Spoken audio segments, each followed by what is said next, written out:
এবার যুক্তরাষ্ট্রের কড়া সমালোচনায় প্রধানমন্ত্রী।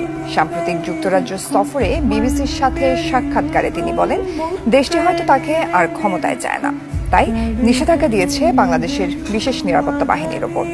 অন্যের নয়, নিজেদের ব্যাপারে মনোযোগী হতে মার্কিন সরকারকে পরামর্শ দেন শেখ হাসিনা। সম্প্রতি যুক্তরাজ্য সফরে ব্রিটিশ গণমাধ্যম বিবিসিকে সাক্ষাৎকার দেন প্রধানমন্ত্রী Sheikh Hasina.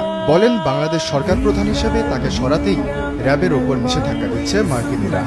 What do you think it is? What do you think the reason for it is?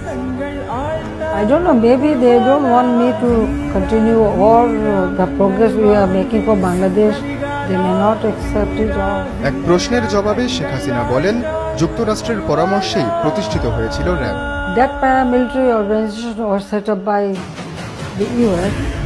Actually, with their advice, it was established in 2004, and all the training, equipment, everything provided by US.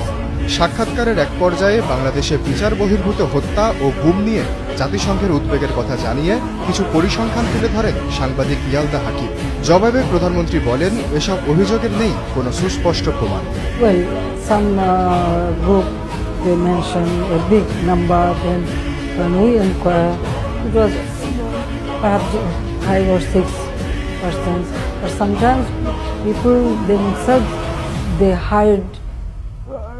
Actually, sometimes some people hide themselves because of different issues. But extrajudicial killing we never support.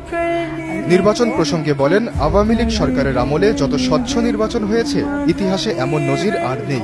সামনেও এই ধারা অব্যাহত থাকবে। If there is anything, আশ্বাস Chowdhury, channel 24।